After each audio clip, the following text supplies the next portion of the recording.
सदाशिवसमारम्भां शङ्कराचार्यमध्यमाम् अस्मदाचार्यपर्यन्तां वन्दे गुरुपरम्पराम्।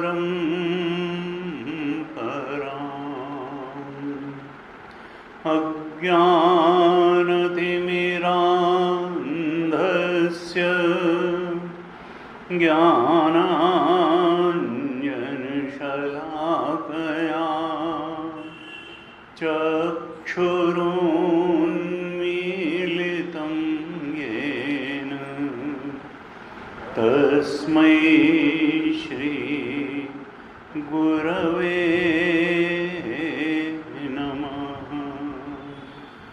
तस्मै श्री गुरवे नमः। सच्चिदानन्दरूपाय विश्वोत्पत्त्यादिहेतवे तापत्रयविनाशाय श्रीकृष्णाय वयं नुमः। यं प्रव्रजन्तमनुपेतमपेतकृत्यं द्वैपायनो विरहकातराजुहाव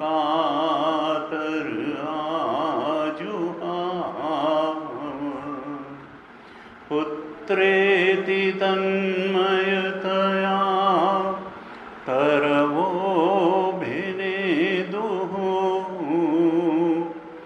तं सर्वभूतहृदयं मुनिमानतोऽस्मि।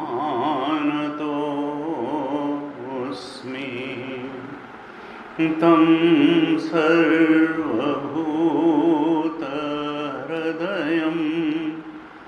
मुनिमानतोऽस्मि।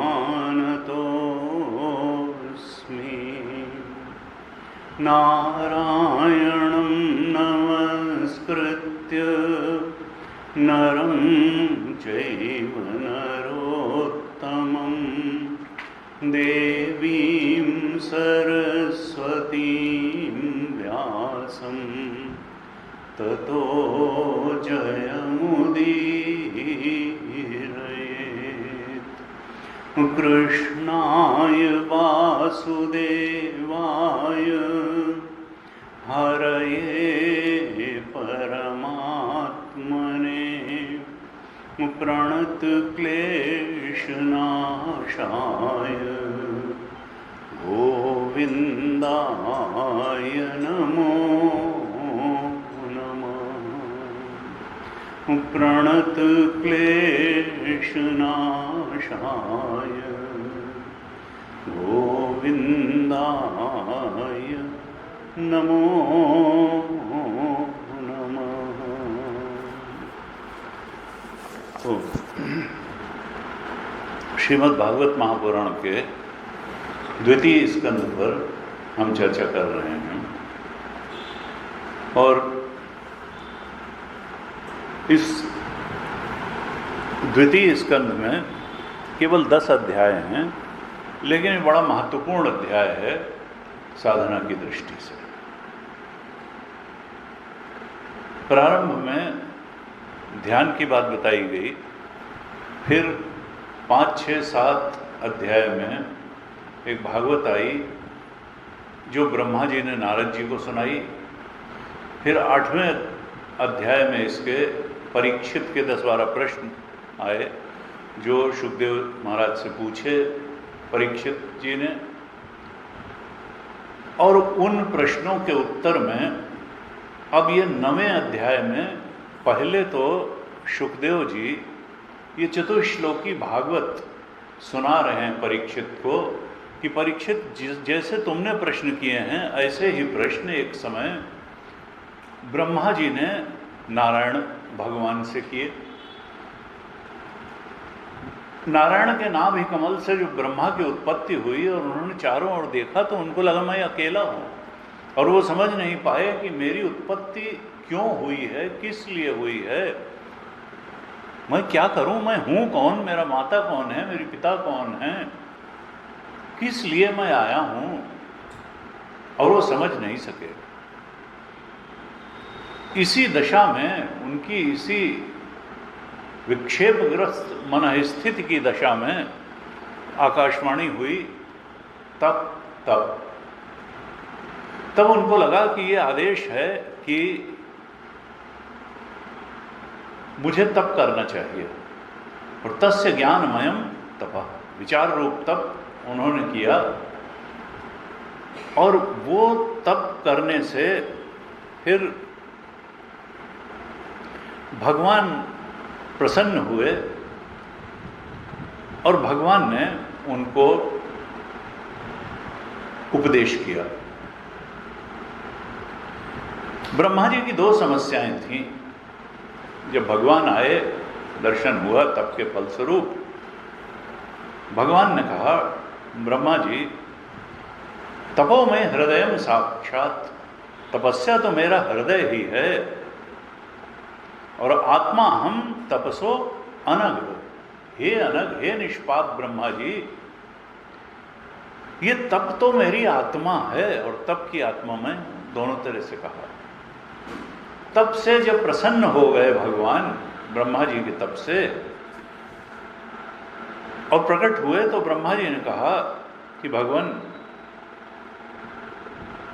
आपने आदेश दिया है कि मैं सृष्टि की रचना करूं, लेकिन जब व्यक्ति किसी कर्म को अपने हाथ में लेता है तो वास्तव में जब तक उसने कोई किसी कर्म को अपने हाथ में नहीं लिया है तब तक तो उसकी स्वतंत्रता होती है कि वो इस कर्म को हाथ ले, इस कर्म को हाथ ले, कि इस कर्म को हाथ ले।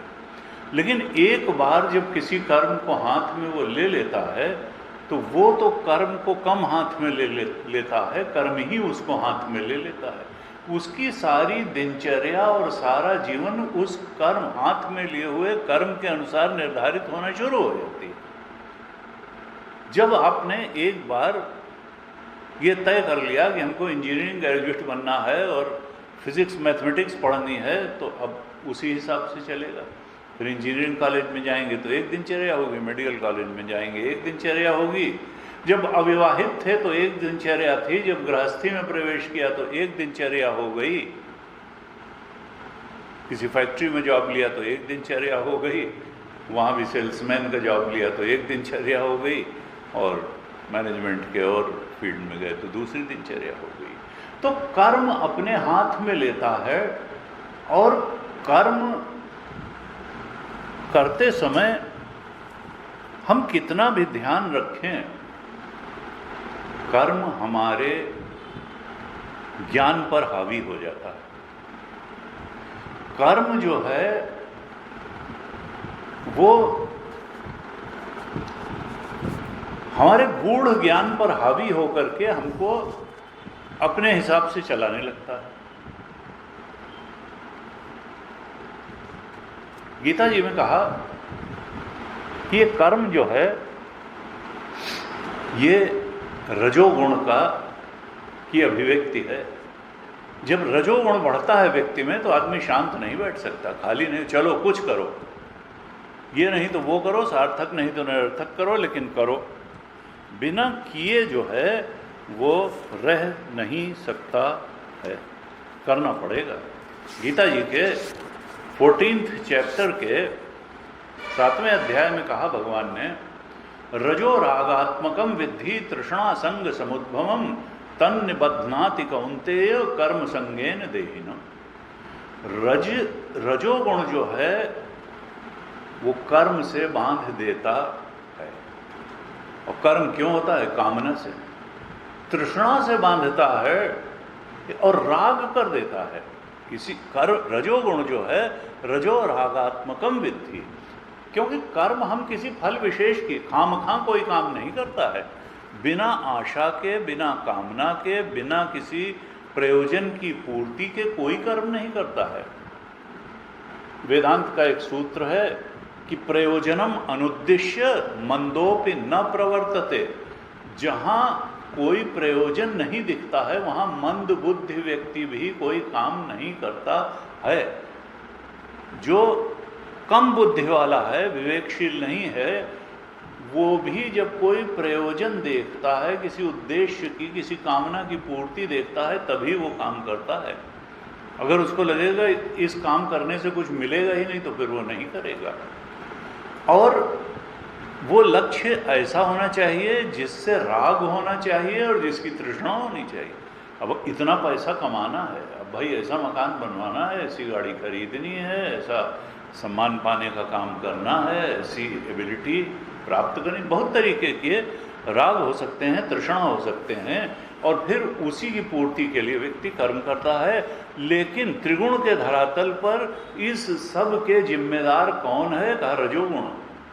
रजो रागात्मकम विद्धि तृष्णा संग समुद्भवम तन्निबध्नाति कौन्तेय कर्म संगेन देहिनम। ये रजोगुण कर्म से बांधता है, तृष्णा से बांधता है, राग से बांधता है। और फिर क्या होता है कि वही बात हमको ठीक लगती है, वही बात हमको लगता है कि पानी है, यही पा लेना तो जीवन में कृतकृत्यता का बोध जगा देगा, जीवन में परम संतुष्टि तृप्ति ले आएगा।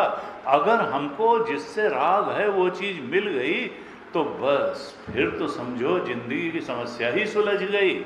ऐसा एक इल्यूजन मन में क्रिएट होता है, जबकि वास्तविकता क्या होती है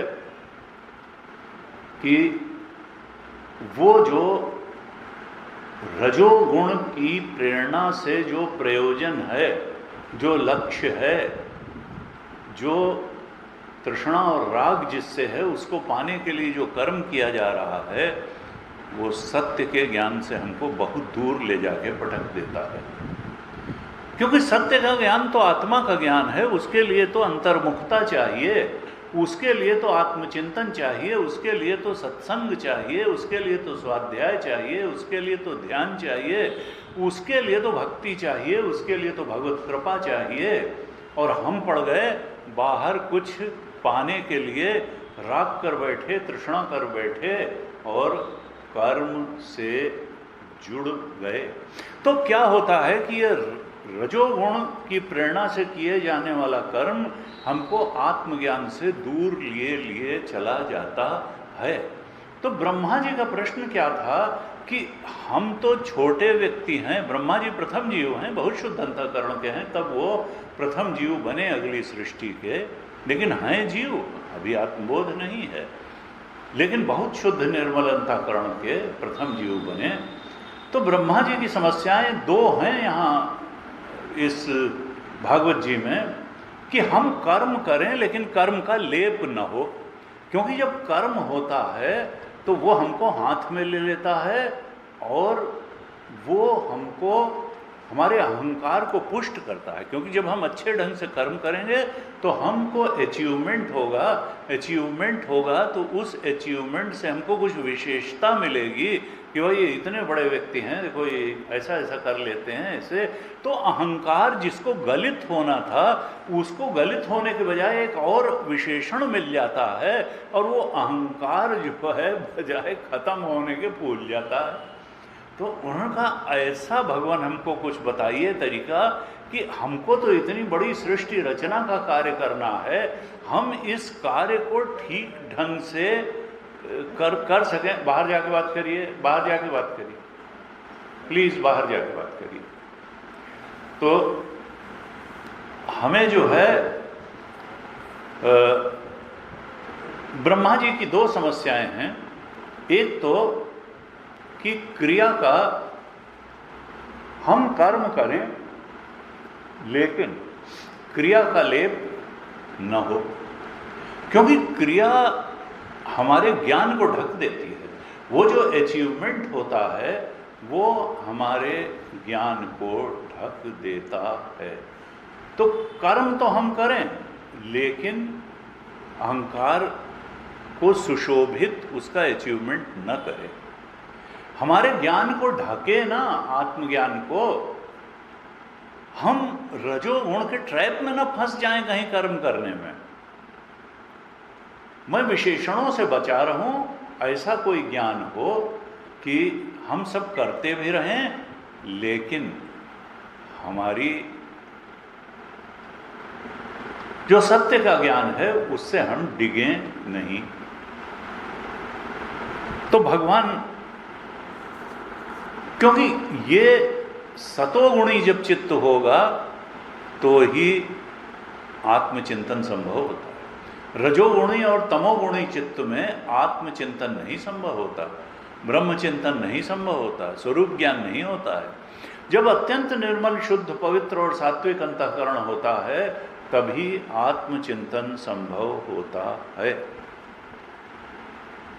सुख संग तत्र सत्वम निर्मलत्वात् प्रकाशकम अनामयम।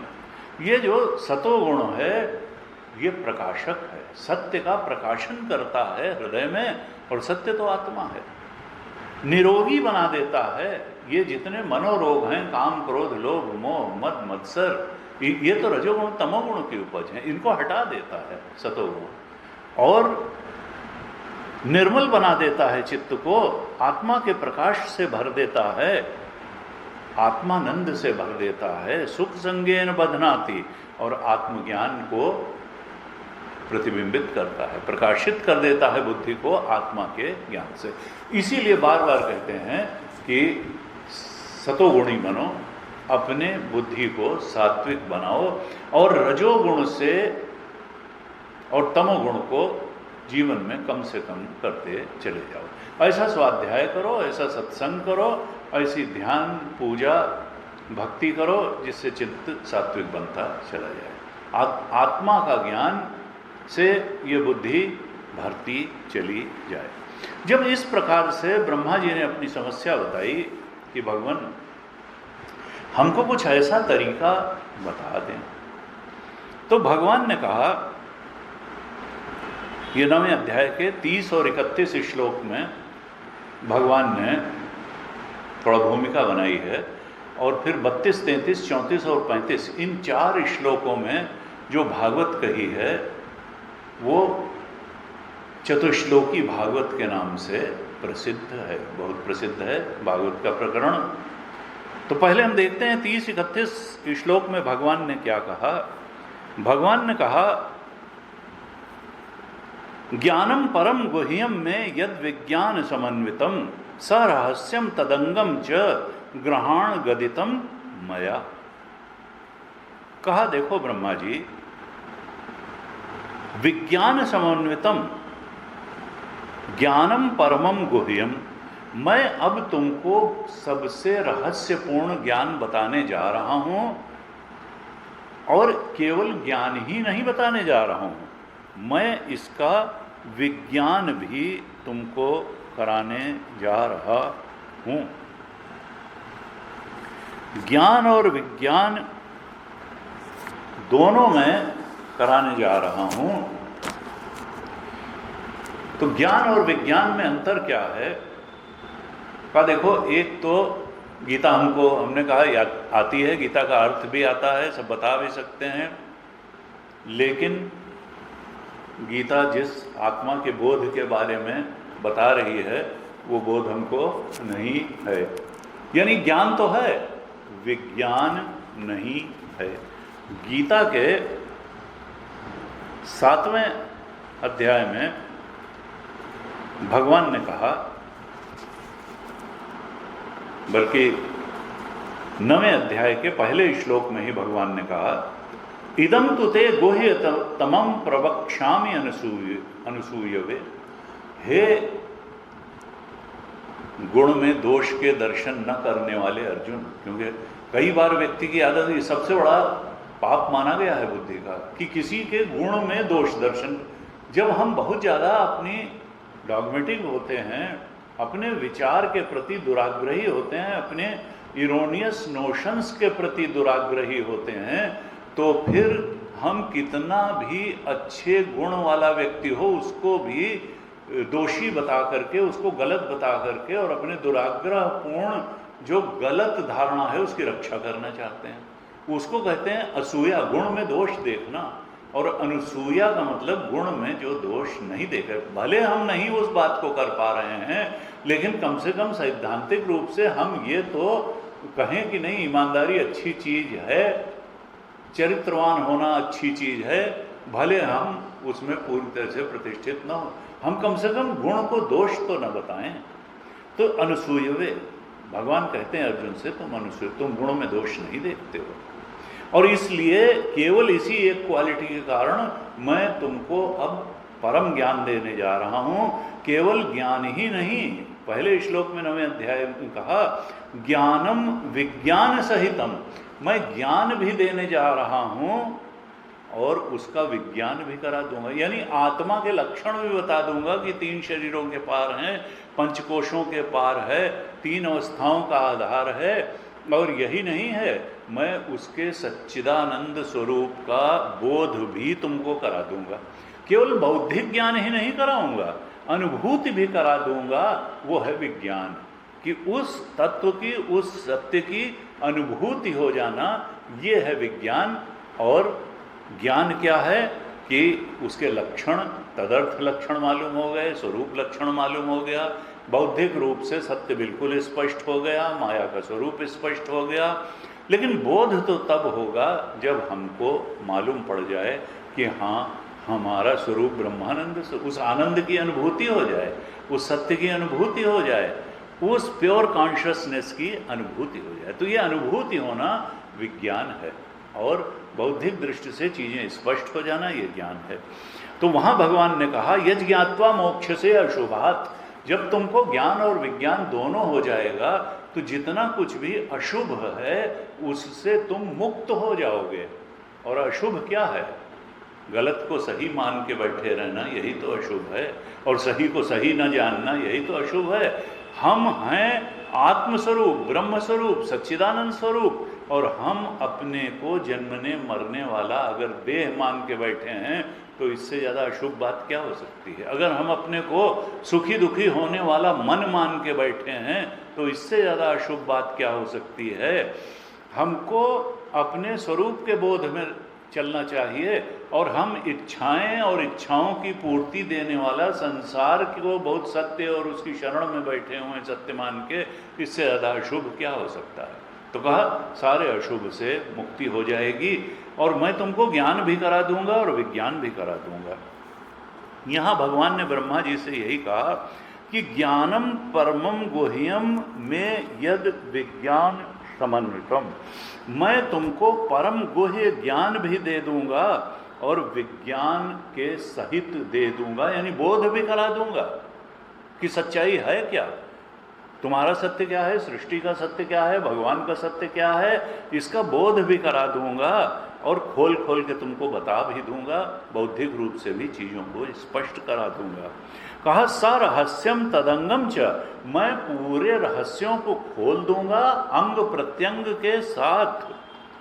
ग्रहण गतितम मया, तुम जो मेरे द्वारा कहे जाने वाले वचन हैं इनको बिल्कुल एकाग्रता के साथ, गहराई के साथ, पूरी श्रद्धा और विश्वास के साथ ग्रहण करो। ग्रहण गति, मेरे द्वारा कहे गए वचनों को ग्रहण करो। फिर 31वें श्लोक में कहते हैं यावान अहम यथा भावो, मैं जितना हूं और जैसे लक्षणों वाला हूं, यद रूप गुण कर्म का, जैसे रूप गुण और कर्म वाला मैं हूं, तथा एव तत् विज्ञानम अस्तु ते मद अनुग्रहात्, वैसा ही तत्व का संपूर्ण ज्ञान मैं तुम्हें प्रदान कर दूंगा। कैसे? अनुग्रह के कारण, अनुग्रह करके। देखिए, अपने प्रयास से ये जीव बहुत ज़्यादा कुछ नहीं कर सकता है। जब तक भगवान का अनुग्रह न हो तब तक ज्ञान भी होना बड़ा कठिन है। गुरु जी कहते हैं कि देखो, भगवान ने बार बार ये बात कही है। गीता जी के 10वें अध्याय के 11वें श्लोक में भगवान ने कहा, बल्कि 10वें 11वें दोनों में कहा, 10 अध्याय के 10वें 11वें श्लोक में, कि जो प्रीति पूर्वक मेरा सतत भजन करते हैं उनको मैं बुद्धि योग दे देता हूं, जिससे वो मुझे प्राप्त कर लेते हैं। तेषाम सतत युक्तानाम भजताम प्रीति पूर्वकम ददामि बुद्धि योगम तम येन माम उपयांति थे।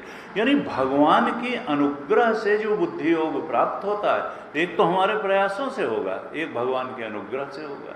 तो भगवान के अनुग्रह से जब बुद्धि शुद्ध होती है तो फिर वो भगवत परायणी हो जाती है। वो बार बार संसार में गिरती नहीं है, बल्कि भगवान में लगी रहती है। इसलिए अनुग्रह बहुत आवश्यक है। इसलिए सतत भगवत स्मरण रूपी भक्ति बहुत आवश्यक है। Constant remembrance is very important. सारी संस्थाओं में बाबूजी महाराज ने कहा कि देखो क्या है, साहब हम तो कांस्टेंट रिमेम्बरेंस करते रहते हैं दिन में। उन्होंने कहा तो जो भूल जाए तो कांस्टेंट कैसे? दिन में 5 बार तुमने कहा, ये वही हो गया कि किसी ने कहा सिगरेट छोड़ना बहुत आसान है। उन्होंने कैसे मालूम? अरे मैं 50 बार छोड़ चुका हूँ। तो 50 बार पकड़ी भी तो होगी, तब तो छोड़ा 50 बार। तो कांस्टेंट रिमेम्बरेंस क्या हुआ? अगर तुम 10 बार करते हो दिन में तो कांस्टेंट कहाँ रह गया? तेषाम सतत युक्तानाम, जो हमेशा मुझसे जुड़े रहते हैं, यानी कांस्टेंट रिमेम्बरेंस में रहते हैं मेरी। और भजताम, और यही नहीं, प्रेम पूर्वक। ये नहीं कि औपचारिकता में कि भाई ये अच्छा हो जाएगा, अच्छा, लेकिन बाकी प्रेम तो संसार से है और भजन भगवान का है, ऐसा नहीं। भगवान से ही प्रेम और भगवान का ही भजन और कांस्टेंट रिमेम्बरेंस, सतत युक्तानाम, तब मैं उनको वो बुद्धि योग दे देता हूँ जिससे कि वो मुझे पा लेते हैं। कहा तेषाम एवानुकंपा, उन पर अनुकंपा करके मैं जो अज्ञानजम तमः, अज्ञान से उत्पन्न अंधकार उनके हृदय में है, रजोगुण और तमोगुण रूप, नाशयामि आत्मभावस्थो ज्ञान दीपेन भास्वता, मैं ज्ञान दीपक लेके स्वयं। तो क्या हुआ कि भगवान का अनुग्रह बहुत आवश्यक है।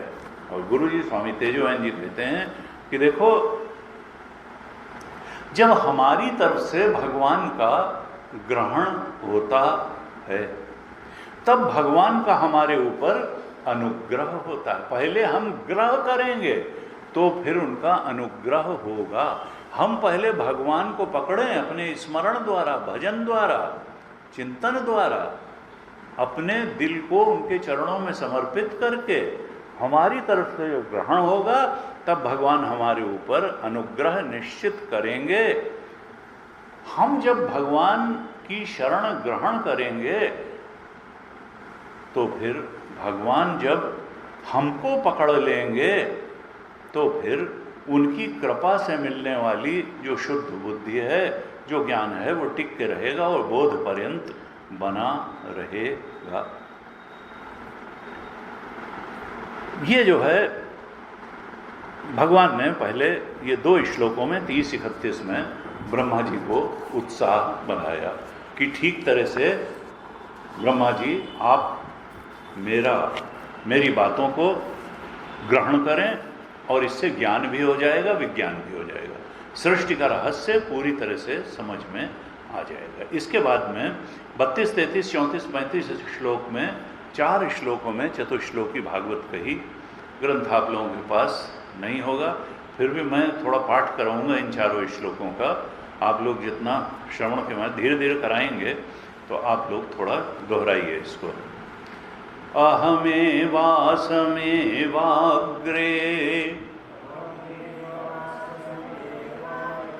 नान्यद्यत् सत् सत्परम् पश्चादहं यदेतच्च यो वशिष्येत सोऽस्म्यहम् ऋतेर्थं यत् प्रतीयेत न प्रतीयेत चात्मनि तद्विद्यादात्मनो मायाम् यथा भासो यथा तमः यथा महान्ति भूतानि भूतेषु चावचेष्वनु प्रविष्टान् अप्रविष्टानि तथा तेषु न तेष्वहम् एतावदेव जिज्ञास्यम् तत्त्वजिज्ञासुनात्मनः अन्वयव्यतिरेकाभ्याम् यत्स्यात् सर्वत्र सर्वदा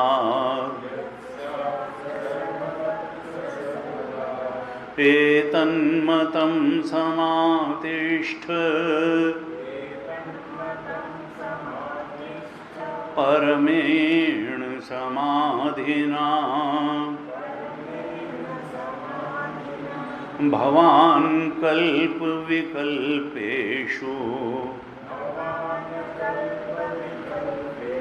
न विमुह्यति कर्हिचित् न विमुह्यति कर्हिचित्।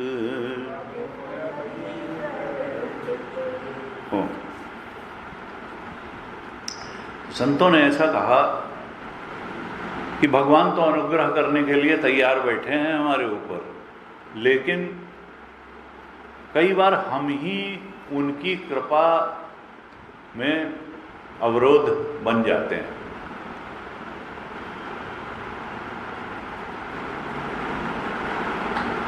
किसी संत ने कहा कि भगवान तो जो साधनहीन हैं, जो गलत प्रकार से भी साधन करने वाले हैं, उन पर भी कृपा की वर्षा करते हैं। तो कहाँ हमको अपने प्रेम को, अपनी भक्ति को भगवान को पूरी तरह से समर्पित करना चाहिए। हमारे प्रेम के केंद्र में अगर भगवान आ जाए, हमारी इच्छा और संसार न रह जाए, तो फिर इतना ही पर्याप्त है भगवान के अनुग्रह के लिए। हमारी तरफ से उनका ग्रहण हो रहा है, इसका मतलब क्या है कि हमारा प्रेम अब मनियत सबहि राम के नाते हमारा हृदय परमात्मा को समर्पित है, और चूंकि वही परमात्मा सबके अंदर आत्मा बन करके बैठा है, इसलिए सबके प्रति हमारा प्रेम भाव है मनियत सबहि राम के नाते। भगवान हमारे लिए साध्य हैं, साधन नहीं है।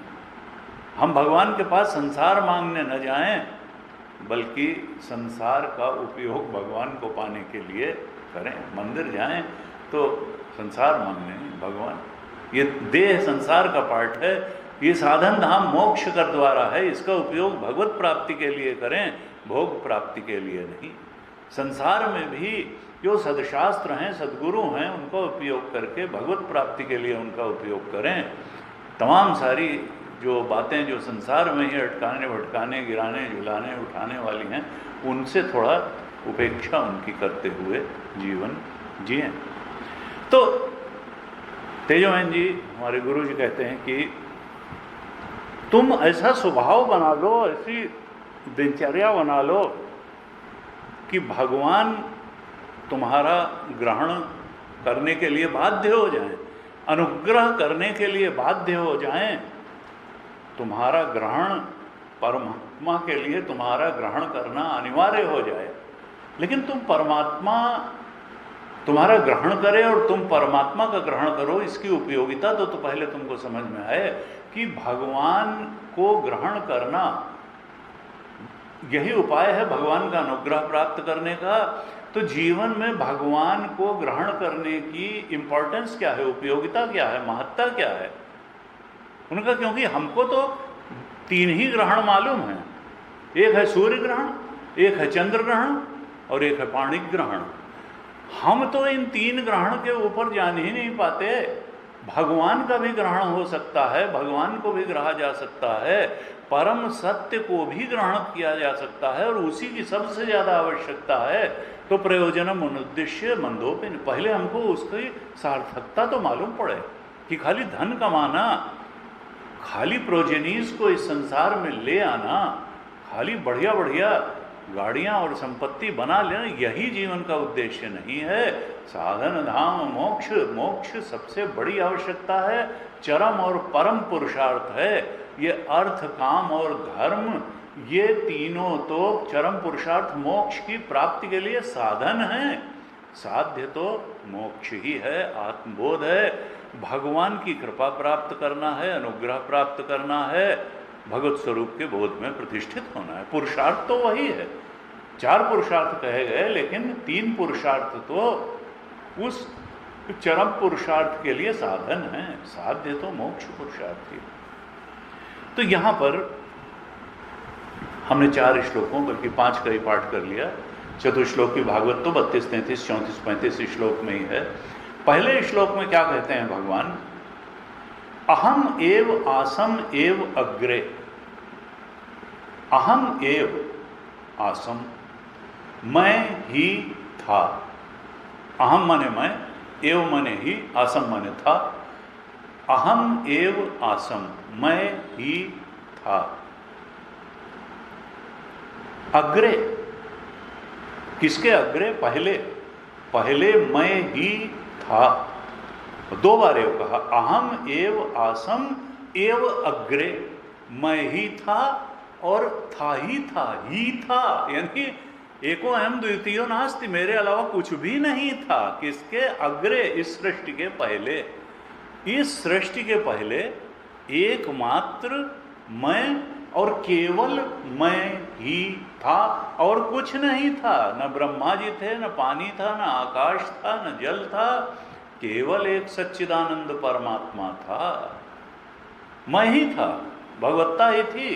अहम एव आसम एव अग्रे, इस सृष्टि के पहले एकमात्र मैं ही था और था ही था। फिर सोचते हैं कि शायद ब्रह्मा जी न समझ पाएं, इसलिए पलट के भी कहते हैं, न अन्यत यत सत असत परम। न अन्यत, और दूसरा कुछ भी नहीं था। न अन्यत, अन्यत का मतलब दूसरा।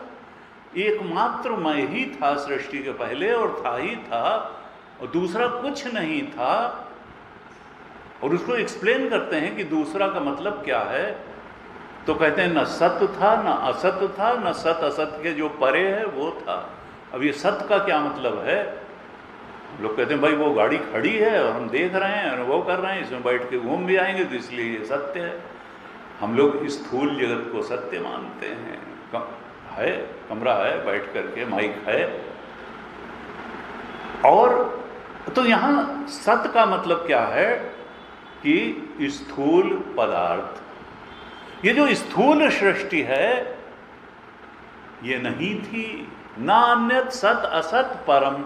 स्थूल सृष्टि नहीं थी, सत नहीं था का मतलब स्थूल सृष्टि जो फिजिकल वर्ल्ड है हमारा, चाहे फिजिकल बॉडी है, ये है सब, ये नहीं था, स्थूल सृष्टि नहीं थी। और असत का मतलब क्या है? असत का मतलब है सूक्ष्म सृष्टि। जैसे हमारे मन है, बुद्धि है, भावनाएं हैं, विचार हैं, इच्छाएं हैं, तो ये कोई देख नहीं सकता, ये सूक्ष्म सृष्टि है। हम तो जान सकते हैं कि हमारे मन में भावना क्या है, बुद्धि में विचार क्या है, और हमारी इच्छा कौन सी मन में आई है, कौन, ये सूक्ष्म सृष्टि है। इसको कहा असत, यानी दूसरा नहीं देख सकता है। हम थोड़ा अनुमान कर सकते हैं, थोड़ा ध्यानी व्यक्ति अगर है तो अपनी वृत्तियों को देख सकता है, वृत्तियों के विषय को भी देख सकता है, अपनी भावनाओं को भी देख सकता है। इस समय कौन सी भावना है, शत्रु की है, मित्र की है, क्रोध की है, काम की है, लोभ की है, घृणा की है। तो सत मैं ही था, सृष्टि के पहले मैं ही था। न स्थूल सृष्टि थी, न सूक्ष्म सृष्टि थी। और जो स्थूल और सूक्ष्म दोनों के परे है, जैसे हमारा कारण शरीर है, वासनाएं हैं, अज्ञान है, तो वासनाओं में तो हम जानते नहीं पूर्व जन्म में कितनी वासनाएं इकट्ठा हैं स्टोर हाउस में। जब उस वासना पुंज से या कारण शरीर से कोई एक इच्छा निकल करके मन में आती है, तब हम जान पाते हैं कि अच्छा वहाँ पड़ी थी और वहाँ से निकल करके ये मन में आई कि अच्छा अब चलो बाजार घूमाओ, अच्छा वो फलाने संबंधी से मिलाओ, फलाने मित्र से मिलाओ, उठाओ मोबाइल और फलाने से बात कर लो। तो जब वासना पुंज से निकल करके इच्छा रूप में कोई बात मन में आती है, तब तो वो सूक्ष्म का पार्ट हो जाती है और हम उसको जान लेते हैं, दूसरे नहीं जान पाते जब तक हम बताएं ना। लेकिन वासना पुंज में क्या क्या है, वो स्थूल और सूक्ष्म दोनों के परे है, और वही स्थूल और सूक्ष्म का कारण भी है। इसीलिए उसको कारण शरीर कहते हैं या वासना कहते हैं। बीएमआई में ओंकार और हमारे बीएमआई, पीएफटी, ओईटी के बीच में वी बताया गुरुदेव ने, तो वासना। तो वासना कहें, कारण शरीर कहें, अज्ञान कहें, वो टर्म अलग अलग हैं लेकिन चीज़ें वही हैं। तो न तो स्थूल सृष्टि थी, न सूक्ष्म सृष्टि थी। इंडिविजुअल की स्थूल सूक्ष्म भी नहीं और समष्टि की स्थूल सूक्ष्म भी नहीं। आप जानते हैं समष्टि स्थूल के पीछे समष्टि अहंकार है, उसके पीछे महत्तत्व है या समष्टि बुद्धि है, और उसके पीछे भी समष्टि प्रकृति है, जिसको माया कहते हैं, प्रकृति कहते हैं, ऐसे बहुत से नाम।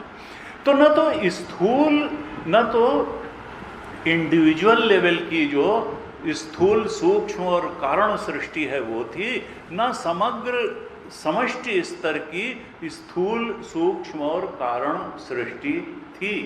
तो फिर था क्या?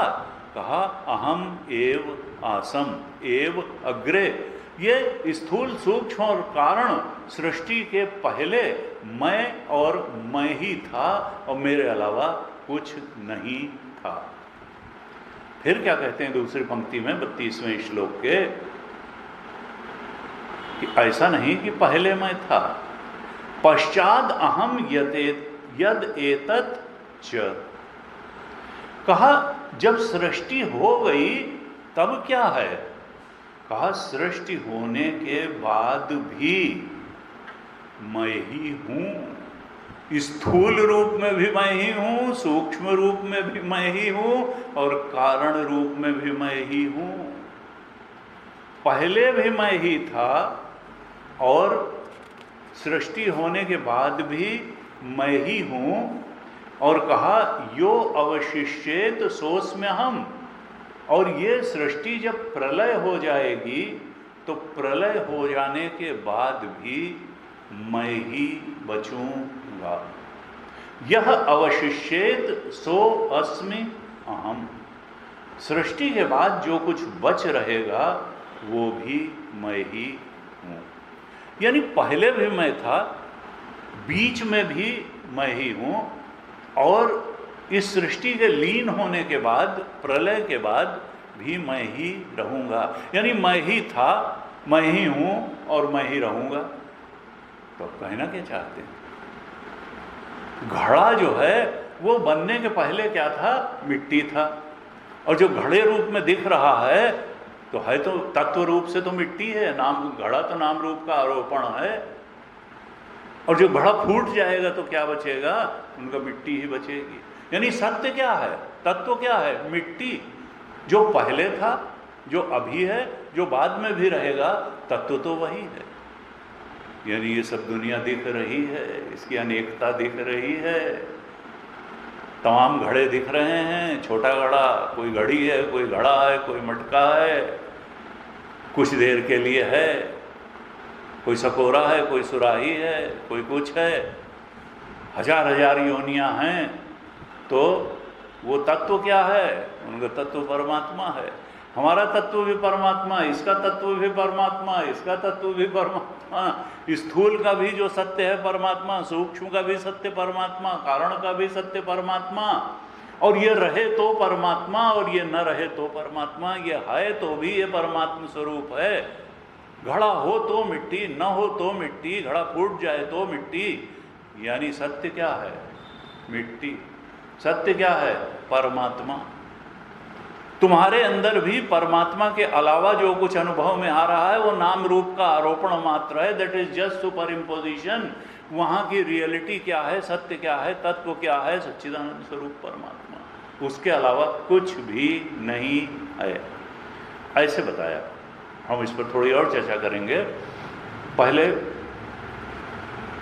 थोड़ा और देख लेते हैं। अब कहते हैं कि ये कैसे था? निर्विशेष सत्ता थी परमात्मा की। ये सब तो विशेषण हैं। हम क्या हैं? हमारा नाम क्या? हम शुद्ध अहम को आज तक कभी पहचान से, यहाँ कहा अहम एव आसम अग्रे, मैं ही था। ये जो मैं शब्द कहा भगवान ने अपने लिए, अहम, ये अहम का अर्थ क्या है? कहा देखो, अहम का अर्थ इस सृष्टि को दो में ही बांटा जा सकता है, अहम और इदम। अहम सत्ता और इदम सत्ता। इदम का मतलब है जो यह करके रहती है, जो जानी जाती है, और अहम का मतलब जो जानने वाला तत्व है, जो मैं हूँ, मैं और ये। हमने कई बार चर्चा की। तो यह सत्ता कोई स्किन के बाहर से नहीं शुरू होती, बल्कि जानने वाला तत्व जो हमारे अंदर बैठा है, साक्षी तत्व, उसके बाहर जो कुछ भी है सब संसार का पार्ट है, जगत का पार्ट है।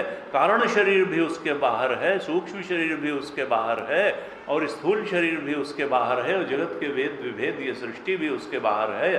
तो हमारी अहम सत्ता का स्वरूप क्या है? साक्षी स्वरूप, बोध मात्र, जानने वाला तत्व, और वही हम हैं। लेकिन हम कभी अहम को उसके निर्विशेष स्वरूप में पहचान ही नहीं पाए। हमारी दिक्कत क्या है कि हम हमेशा अहम को इदम से जोड़ के ही देख पाते हैं। कहा क्या है? मनुष्यों हम, ब्राह्मणों हम, पुरुषों हम, स्त्रियों हम, धनाढ्यों हम बलवान, हम धनवान, हम विद्वान, हम सामाजिक उपाधियों से लेकर के शारीरिक और बौद्धिक उपाधियों तक से अपने इस अहम को जोड़ के ही अपनी पहचान बना पाते हैं। हम सारे विशेषणों और उपाधियों से हटा करके कभी ये अहम, हमारा स्वरूप क्या है अहम का, इसको न हमने जानने की कोशिश की, न हम जान पाए। निर्विशेष अहम की सत्ता क्या है, उसका स्वरूप क्या है? उपाधि रहित अहम, जिसमें न कारण शरीर की उपाधि हो, न वासनाएं हो, न इच्छा हो, न सूक्ष्म शरीर हो, न मन बुद्धि हो, न इनके सुख दुख हो, न फिजिकल बॉडी हो, न बाहर के कोई विशेषण हो। ऐसा निर्विशेष अहम को अगर हम अनुभव कर लें तो हम अभी और यहीं मुक्त हो जाएं, क्योंकि वो निर्विशेष अहम ही परमात्मा हम है, वही हमारा सच्चा स्वरूप है। और उसी के बोध की बात ये चतुश्लोकी भागवत कह रही है। वो अहम क्षुद्र अहम नहीं है, वो कोई जीव अहम नहीं है जो सारे विशेषणों से मुक्त जो अहम सत्ता है, मैं सत्ता है, ज्ञानात्मक सत्ता है, वो ब्रह्म सत्ता है, वो जीव सत्ता नहीं है। जीव तो जब अहम में उसका प्रतिबिंब पड़ता है और ये अहम के रूप में हम अपने को जो मन बुद्धि चित्त अहंकार अंतःकरण चतुष्टय का जो मन बुद्धि और अहंकार में से जुड़ा हुआ जो अहम है, वो जब चेतन हो उठता है आत्मा के प्रतिबिंब से और वो कहता है मेरा चिंतन है, मेरी इच्छाएं हैं, मेरे संकल्प विकल्प हैं, मेरा निश्चय है, तब जाकर के वो जीव चेतन बन जाता है। सारे विशेषणों से मुक्त अगर अहम हम अनुभव कर लें तो अभी और यहीं हम अपने सच्चिदानंद स्वरूप ब्रह्म चेतन स्वरूप का अनुभव कर सकते हैं। कहा भगवान कहते हैं तो सारी व्यष्टि और समष्टि, स्थूल सूक्ष्म और कारण शरीर के पहले भी मैं था, अभी भी मैं हूं और बाद में भी मैं ही बचता हूं।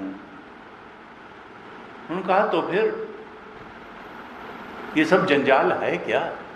हमको तो लगता है कि हम शरीर हैं, हमको तो लगता है इच्छाएं बड़ी महत्वपूर्ण हैं, हमको तो लगता है कि हम बड़े बुद्धिमान हैं, हमको तो लगता है कि संसार बड़ा महत्वपूर्ण है और बड़ा सच्चा है, तो फिर ऐसा क्यों लगता है? तो भगवान 33वें श्लोक में कहते हैं ऋते अर्थम यत् प्रतीयत न प्रतीयेत चात्मनि। देखो, तत्व के अतिरिक्त जो कुछ भी प्रतीत होता है, तत्व जो है वो तो मैं ही हूं, परमात्मा ही तत्व है। ऋते अर्थम, जो ऋते का मतलब शून्य, अर्थम, अर्थम का मतलब जो एग्जिस्ट ही नहीं करता, ऋते नॉन एग्जिस्टेंट। ऋते अर्थम यानी जो अर्थ शून्य है।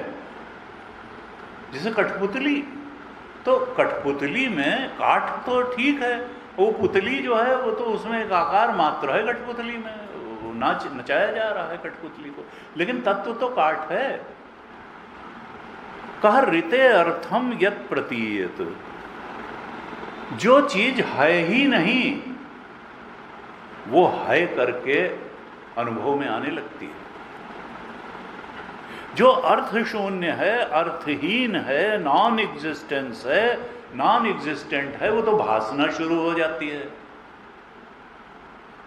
यथा भासो, कहा जैसे दो चंद्रमा, अगर उंगली डाल लें आंख में तो एक की जगह दो चंद्रमा दिखने लगते हैं। एक की जगह तो क्या चंद्रमा दो हो गए? दूसरा चंद्रमा जो है वो क्या है? वो प्रतीयत, वो भासमान है, केवल विद्यमान नहीं है। विद्यमान तो एक ही था। द्वैत भासमान है, विद्यमान नहीं है। लेकिन अज्ञान के कारण जो विद्यमान है वो तो समझ में नहीं आता, और जो नहीं, ऋते अर्थम, जो एग्जिस्टेंट है ही नहीं, वो प्रतीत होने लगता है। कैसे? यथा भासो, जैसे दो चंद्रमाओं के आभास के समान जो नहीं है वो तो दिखने लगता है, और जो है, कहा न प्रतीयेत च आत्मनि, जो सत्य आत्मा है, न प्रतीयत, वो छुप जाता है, वो जानने में भी नहीं आता कि आत्मा सत्य है। जगत दिखाई देता है और सत्य लगने लगता है, ये तीन शरीर अनुभव में आते हैं और सत्य लगने लगते हैं, और आत्मा जो सत्य है वो भासती नहीं है, होते हुए भी नहीं भासती है।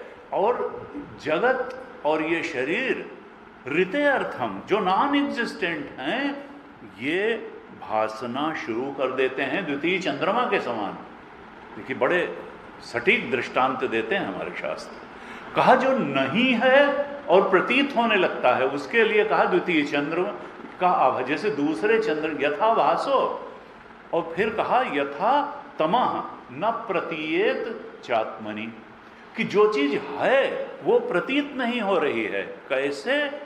तो दृष्टांत दिया यथा तमः, जैसे हमारे यहाँ नवग्रह माने जाते हैं, नवग्रह में राहु भी एक ग्रह है, लेकिन राहु कहीं दिखाई नहीं देता है। गणना से मालूम पड़ता है कि राहु है और राहु का प्रभाव भी है, और ज्योतिषी लोग उसका प्रभाव भी बता देते हैं, उसका अस्तित्व भी, लेकिन वो दिखता नहीं है राहु, क्योंकि उसको तो मार दिया था चक्र से।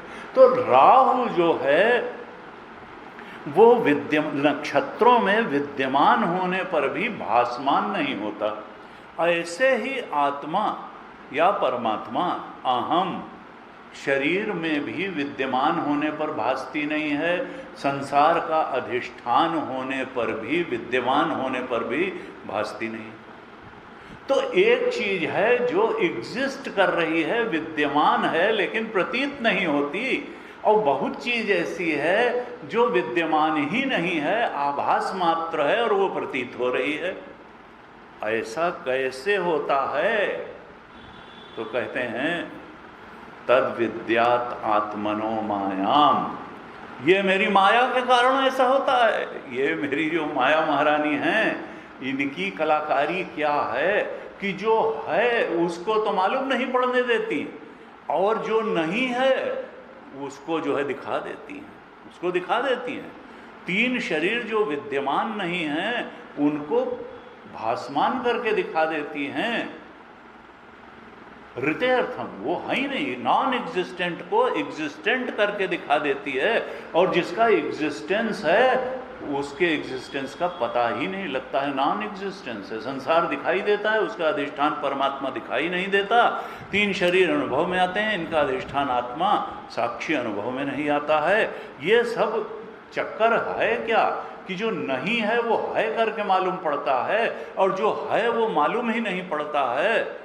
कहा तद विद्यात आत्मनो मायाम, उसको तुम मेरी माया जानो, उसको तुम मेरी माया जानो, मेरी माया के कारण ऐसा होता है। फिर 34वें श्लोक में क्या कहते हैं, हम अगली कक्षाओं में इस पर और विस्तार करेंगे, अभी आज थोड़ा अर्थ देख लेते हैं। 34वें श्लोक में कहते हैं यथा महांति भूतानि भूतेषु उच्च अवचेषु अनु प्रविष्टानि अप्रविष्टानि यथा तेषु न तेषु अहम। अब भगवान कहते हैं, देखिए पहले तो भगवान ने अपना स्वरूप बताया, परमात्मा का स्वरूप बताया, और कहा पहले भी मैं था और अभी भी मैं हूं, और ये प्रलय के बाद भी जब ये सृष्टि नहीं रहेगी, न स्थूल सृष्टि, न सूक्ष्म सृष्टि, न कारण सृष्टि, तो भी मैं ही रहूंगा।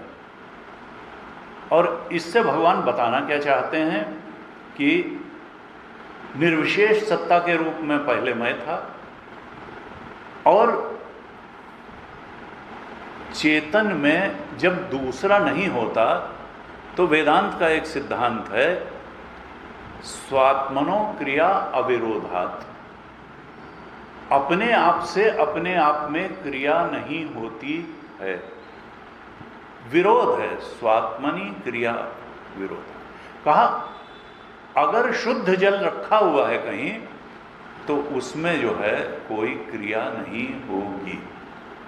हम उसमें कास्टिक सोडा डाल दें, हम उसमें कुछ और डाल दें, तो फिर जब दो चीजें मिलती हैं तो दूसरे की उपस्थिति ही क्रिया का कारण, क्रिया विक्रिया का कारण दूसरे की उपस्थिति होती है। अगर कोई एक शुद्ध तत्व हो तो उसमें कोई परिणमन नहीं होगा, वो वैसा का वैसा ही बना रहेगा। और अगर एक चेतन ही था, वो प्योर कॉन्शियसनेस थी, वो सत्स्वरूप था, वो चेतन स्वरूप था, वो आनंद स्वरूप था, तो आनंद स्वरूप से निरानंद में वो परिवर्तित नहीं होगा। अगर केवल वही था, न वो सत से असत कहीं पर पैदा होगा, न ज्ञान से अज्ञान पैदा होगा। इसका मतलब क्या है कि अगर ये अज्ञानी जीव है, अगर ये दुख है, अगर ये असत की प्रतीति भी है, तो ये प्रतीति मात्र है, ये है वह कहीं नहीं। क्योंकि चेतन से जड़ की उत्पत्ति हो ही नहीं सकती है। क्योंकि चेतन अगर एक अकेला अद्वितीय था तो बदल करके कैसे जड़ हो जाएगा? अगर वो आनंद स्वरूप था तो वो कैसे दुख रूप हो जाएगा?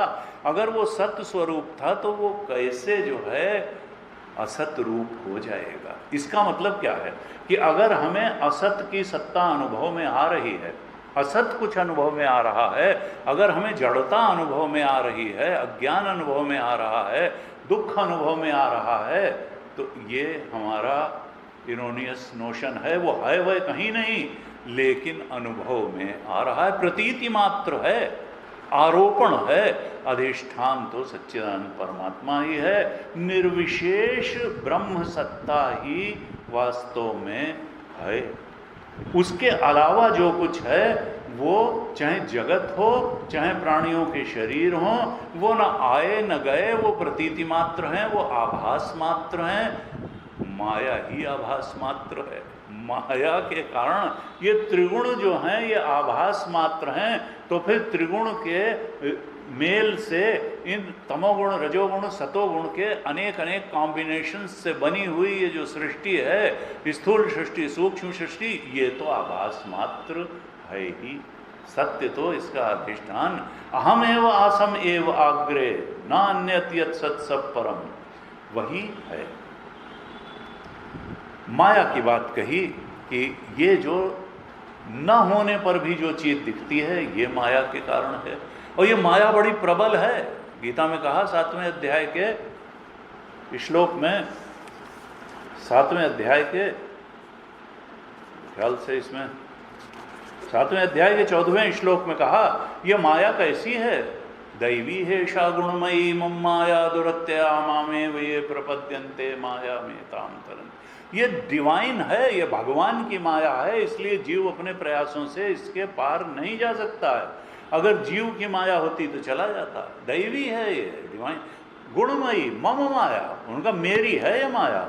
यहाँ भी कहा देखिए 33वें श्लोक में तद विद्यात आत्मनो मायाम, भागवत में जिसको आत्मनो मायाम कहा, यहाँ गीता के 14वें श्लोक में भगवान ने मम माया कहा उसी को, मेरी माया है, आत्मनो मायाम, मुझ परमात्मा की वो माया है। और परमात्मा की माया के पार जाने के लिए, सत्य के बोध के लिए परमात्मा की ही शरण पकड़ना होगा, और परमात्मा के अनुग्रह से ही उसके पार जाया जा सकता है, अपने प्रयास से जाना।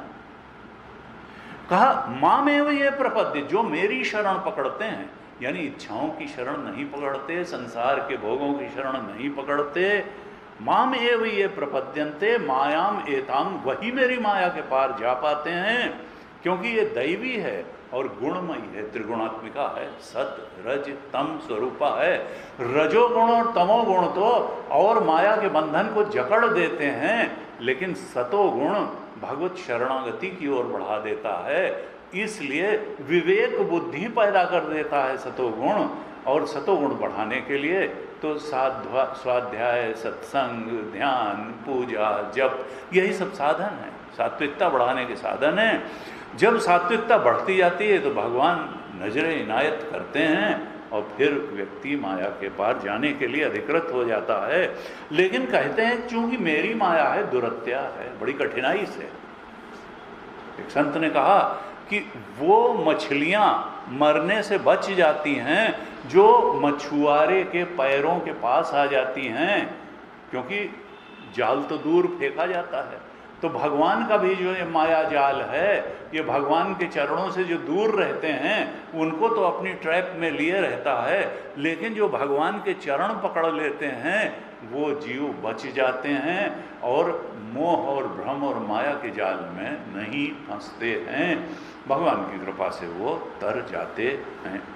34वें श्लोक में कहा यथा महांति भूतानि भूतेषु च अवचेषु अनु प्रविष्टानि अप्रविष्टानि तथा तेषु न तेषु अहम। भगवान कहते हैं ब्रह्मा जी से कि जैसे पंच महाभूत हैं, वो पंच महाभूत उच्च अवचेषु अनु भूतानि प्रविष्टानि अप्रविष्टानि, जैसे भूतों के शरीरों में, निम्न भूतों के शरीरों में तमाम जो देखिए प्राणी हैं, तो यहां मच्छर, मक्खी, कुत्ते, बिल्ली, मगर, शेर और तमाम वृक्ष लताएं, ये सब भी जीवित हैं। तो ये जो वृक्ष लताएं हैं, पेड़ पौधे हैं, इनसे ऊपर तो पशु पक्षी हैं, पशु पक्षी से भी ऊपर मनुष्य है, मनुष्य से ऊपर भी हमारे यहाँ देव योनियाँ, गंधर्व योनियाँ ये कही गई। लेकिन ये सारे की जो शरीर हैं पंचभूतों से ही बना है, और जितना संसार है ये भी पंचभूतों से ही बना है। कहा ये जो पंच महाभूत हैं ये सबके शरीरों में प्रवेश इन्होंने किया भी है, प्रविष्टानि और अप्रविष्टानि। ऊंची नीची योनियों के प्राणियों के शरीरों में जैसे पंच महाभूतों ने प्रवेश किया भी है और प्रवेश नहीं भी किया है, कहा उसी तरह से मैं भी जगत के समस्त प्राणियों में और पदार्थों में प्रविष्ट हूं भी और प्रविष्ट नहीं भी हूं। प्रविष्टानि अप्रविष्टानि। अब देखिए द्व्यर्थक बात कह रहे हैं भगवान, प्रविष्ट हूं भी और प्रविष्ट नहीं भी हूं। जैसे पंच महाभूत सारे नीचे ऊंचे सारे प्राणियों के शरीर में और जगत के पदार्थों में प्रविष्ट हैं भी और प्रविष्ट नहीं भी हैं। अब इसको कैसे समझा जाए? तो कहते हैं कि देखो, अब मिट्टी से घड़ा बना तो क्या घड़े में मिट्टी ने प्रवेश किया? क्योंकि भाई घड़े में मिट्टी प्रविष्ट है भी और मिट्टी प्रविष्ट नहीं भी है। क्यों? क्योंकि सत्ता तो मिट्टी की ही है और घड़ा तो नाम मात्र का आरोपण है। ऐसा तो है नहीं कि पहले घड़ा बना और फिर मिट्टी ने प्रवेश किया। अरे भाई थी तो मिट्टी ही, ये तो नाम रूप का आरोपण मात्र घड़ा है। तो हम ये कह सकते हैं कि घड़ा मिट्टी के अलावा कुछ है ही नहीं, असल में तो मिट्टी ही है। और ये नहीं कि प्रवेश किया, वो तो पहले से ही वहाँ थी। जो चीज़ पहले से ही सब जगह है वो प्रवेश क्या करेगी? और अगर घड़े पर दृष्टि रहेगी तो कहेंगे हाँ भाई मिट्टी तो प्रवेश किया है मिट्टी ने। तो प्रविष्टानि अप्रविष्टानि। कहा ये जो ब्रह्म है ये तो सत्ता मात्र है। जो परमात्मा है अहम एव आसम एव आग्रे, ये जो अहम तत्व है, चेतन तत्व है, जिसको आत्मा कहें ब्रह्म कहें, ये तो सत्ता मात्र है और यही जगत रूप हो करके प्रतीत हो रहा है। यही तीनों शरीरों का रूप लेकर के प्रतीत हो रहा है। तत्व क्या है? ब्रह्म तत्व, चेतन तत्व, अहम तत्व, यही जगत रूप में प्रतीत हो रहा है। तो जब वही था ही था तो हम कैसे कहें कि उस परमात्मा ने पहले जगत बनाया फिर उसमें प्रवेश किया? पहले अरे वही तो है ही है। इसको ज़्यादा अच्छे ढंग से फिर रस्सी सांप के उदाहरण से समझा जा सकता है, जो वेदांत का क्लाइमेक्स का उदाहरण है। हम क्या कहें कि जो सांप है उसमें रस्सी प्रविष्ट है कि नहीं प्रविष्ट है? देखा जाए तो जो प्रतीयमान सर्प है उसके पोर पोर में, उसके अंग अंग में रस्सी प्रविष्ट है, क्योंकि जहाँ रस्सी नहीं होगा वहाँ सांप का भ्रम भी नहीं होगा। तो प्रतीयमान सर्प में रस्सी पूरी तरह से व्याप्त है। और अगर हम रस्सी की दृष्टि से देखेंगे तो सांप का कोई अस्तित्व ही नहीं है। जिसका अस्तित्व ही नहीं है, जो आभास मात्र है, उसमें प्रविष्ट क्या करेगा और क्यों करेगा और कैसे करेगा? तो ब्रह्म दृष्टि से देखेंगे तो ये जीव जगत पदार्थों का कोई अस्तित्व ही नहीं है। तो ब्रह्म किस में प्रविष्ट करेगा और क्यों करेगा और कैसे करेगा? वो तो ब्रह्म की ही सत्ता है। और हम अगर अपनी अज्ञानी जीव की दृष्टि से देखेंगे तो कहेंगे भाई हाँ, कण कण में भगवान हैं और क्षण क्षण में भगवान हैं, भगवान सब में प्रविष्ट हैं। तो ये हमारी दृष्टि से, साधना उपासना की दृष्टि से ये दृष्टि ठीक है, लेकिन वास्तव में दोनों बातें भगवान बता रहे हैं। प्रविष्टानि अप्रविष्टानि, मैं तो जो सत्ता मात्र हूँ, मैं ही विश्वाकार हो करके प्रतीत हो रहा हूँ। तो जैसे पंच महाभूतों ने ऊंचे नीचे प्राणियों के शरीरों में प्रवेश किया भी है एक दृष्टि से और एक दृष्टि से नहीं भी किया है, वैसे ही मुझ ब्रह्म परमात्मा ने, इस चेतन अहम तत्व ने प्राणियों और पदार्थों में प्रवेश किया भी है और प्रवेश नहीं भी किया है। प्रविष्टानि अप्रविष्टानि न तेषु न तेषु अहम, ये जो है मैं प्रविष्ट हूँ भी और प्रविष्ट नहीं भी हूँ। तो देखिए, ये पहले भगवान ने अपने बारे में बता दिया 32 श्लोक में, फिर 33 में माया के बारे में बता दिया, फिर भगवान और इस जगत और जीव का और जीव के शरीरों का क्या संबंध है इसके बारे में बता दिया। 4 ही श्लोकों में सब कुछ बता रहे हैं। अब सवाल यह है कि हम तो परेशानी में पड़े हुए हैं, हमारे लिए तो अज्ञान सत्य है, हमारे लिए तो दुख सत्य है, हमारे लिए तो भेद सत्य है, हमारे लिए तो जड़ता सत्य है, और हम इससे मुक्ति चाहते हैं। हम तो अगर अज्ञान दशा में मान भी लें कि पड़े हुए हैं और माया के कारण पड़े हुए हैं, तो फिर माया के पार, असत से पार, अज्ञान के पार जाने का उपाय क्या है? अगर कोई शास्त्र साधन नहीं बताता है, केवल तुम दुखी हो करके ही बता देता है और दुख के निवारण का उपाय नहीं बताता है, तो फिर वो शास्त्र बहुत समीचीन नहीं है। तो अब ये 4थे श्लोक में, यानी 35वें श्लोक में भगवान इस जंजाल के, इस अज्ञान के, इस मोह के पार जाने का उपाय बताते हैं। क्या कहते हैं? एतावद एव जिज्ञासम तत्व जिज्ञासुनात्मनः, जो तत्व का जिज्ञासु है, जो आत्म तत्व को, अहम तत्व को, के सच्चे स्वरूप को जानने की इच्छा वाला है, उसके लिए इतना ही जानना काफी है। एतावत एव जिज्ञासुम, उसको मात्र इतना ही जानना चाहिए। दुनिया भर की डिग्री लेने से कोई फायदा नहीं है। संसार का ज्ञान अपनी जगह है और उसकी अपनी उपयोगिता है, लेकिन जो इस आत्म तत्व को, परम सत्य को, अहम तत्व को जानना चाहे, परमात्मा को, ब्रह्म को जानना चाहे, उसको केवल इतना ही जानना चाहिए। कहा अन्वय व्यतिरेकाभ्याम यत् स्यात् सर्वत्र सर्वदा, कि अन्वय व्यतिरेक की पद्धति से वो केवल इतना ही जान ले कि कौन सा तत्व सर्वत्र और सर्वदा विद्यमान है। सर्वत्र यत् स्यात् सर्वत्र सर्वदा, कौन सा तत्व है जो हमेशा है और हर जगह है, उस तत्व को अगर जान लेता है तो तत्व जिज्ञासु के लिए इतना ही जानना पर्याप्त है। और उस तत्व को जानने की का तरीका क्या है? तो एक पद्धति बताई, अन्वय व्यतिरेकाभ्याम, अन्वय और व्यतिरेक की पद्धति। अन्वय और व्यतिरेक की पद्धति क्या है? कहा अन्वय व्यतिरेक का मतलब होता है नहीं है, नहीं है, नहीं है। वेद में आया है, औपनिषदिक है कि यद दृश्यम तद जड़म तद मिथ्या, जहाँ तक दृश्य है वो जड़ है और वो मिथ्या है, प्रतीति मात्र है। दृश्य की कोई वास्तविक सत्ता नहीं है, दृष्टा की ही वास्तविक सत्ता है, जानने वाले की ही वास्तविक सत्ता है। जानी जाने वाली चीज भासमान है, विद्यमान तो दृष्टा है।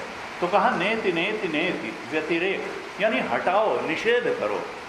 जहाँ जहाँ तक दृश्य है और दृश्य की आसक्ति है उसका निषेध करो।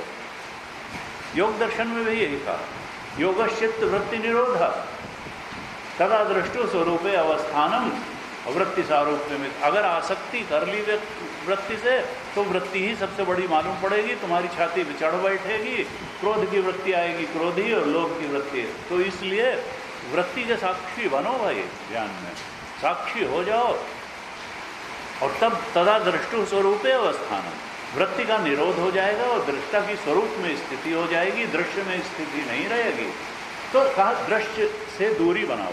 दृश्य के साक्षी हो जाओ, व्यतिरेक करो दृश्य का, और दृष्टा में हो नेति नेति, जहाँ जहाँ तक दृश्य है वहाँ वहाँ तक निषेध करो, व्यतिरेक करो, हटाओ। और अंत में जब केवल दृष्टा बचेगा तो वही साक्षी होगा, वही सच्चिदानंद होगा। उस अनुभव में प्रतिष्ठित होने के बाद जब तुम पलट करके देखोगे तो वृत्ति और वृत्ति के सारे विषय भी ब्रह्म के अलावा कुछ नहीं होंगे। ये है अन्वय, ये है अन्वय। जैसे कि दृष्टांत देते हैं कि जागृत अवस्था, स्वप्न अवस्था और सुषुप्ति अवस्था, ये 3 अवस्थाएं। इनमें से जब एक अवस्था रहती है तो 2 अवस्थाओं का व्यतिरेक होता है।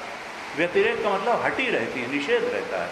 जब हम जागृत में होते हैं तो हमको स्वप्न और सुषुप्ति में नहीं होते, जब स्वप्न में होते हैं तो जागृत और सुषुप्ति में नहीं होते, जब सुषुप्ति में होते हैं तो जागृत और स्वप्न का व्यतिरोध होता है, सुषुप्ति ही हमको लगता है यही सत्य है।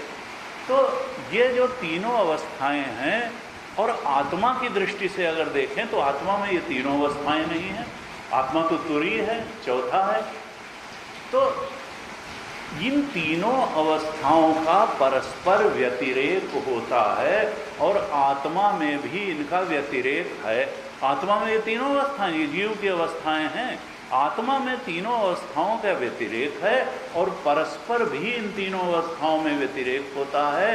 लेकिन जो आत्म तत्व है वो है भी इन तीनों में अवस्थाओं में, उसका अन्वय है।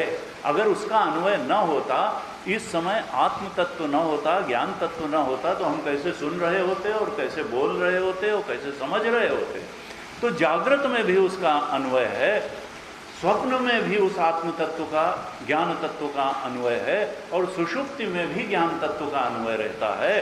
कभी सो करके उठ करके व्यक्ति कहता है मैं सुख से सोया, और ये अवस्थाएं अगर न हो, क्योंकि ये तो ज्ञान बाध्य है, तो शुद्ध आत्मा तो ज्ञान स्वरूप है ही, आत्मा में इनका व्यतिरेक है। आत्मा इनमें भी है और इनके पार भी है। तो सर्वम खलु इदम ब्रह्म भी है, अन्वय भी है और व्यतिरेक भी है। इस अन्वय व्यतिरेक की पद्धति से अगर हम ये समझ लें कि भाई एक चीज़ है, मैं अवस्थाओं के ऊपर हूँ, मैं बालक अवस्था में भी था, मैं युवा अवस्था में भी था, मैं अधेड़ अवस्था में भी था, मैं बूढ़ेपन में भी हूँ, मैं हर अवस्थाओं में गया हुआ था। इन अवस्थाओं में व्यतिरेक है। जब बालक होगा तो युवा नहीं होगा, युवा होगा तो वृद्ध नहीं होगा, वृद्ध होगा तो वो नहीं होगा। लेकिन मैं तो तीनों अवस्थाओं में था, तीनों का, और ये तीनों नहीं रहेंगी अगर, तो भी मैं रहूँगा। आत्म तत्व तो रहेगा ही, वो कहाँ, वो तो अजर अमर है। तो इस प्रकार से कहा, अन्वय व्यतिरेक की पद्धति से जो जान लेता है कि कौन सा तत्व है, यत् स्यात् सर्वत्र सर्वदा, जो हमेशा और हर जगह हर काल में रहता है, हर देश में रहता है, उस तत्व को किसी ने जान लिया, पहचान लिया, पकड़ लिया अन्वय व्यतिरेक की पद्धति से, वही मुक्त हो गया। यही उस परम तत्व, परम सत्य तक पहुँचने का मार्ग है। आज हमने इन 4 श्लोकों का थोड़ा सा अर्थ देखा। अगली 1-2 कक्षाओं में हम इसको और थोड़ा विस्तार से समझने का प्रयास करेंगे। आज ही तक रखें। ओम पूर्णमदः पूर्णमिदं पूर्णात् पूर्णमुदच्यते पूर्णस्य पूर्णमादाय पूर्णमेवावशिष्यते। ओम शांति शांति शांति। हरि ओम। श्री गुरुभ्यो नमः। हरि ओम।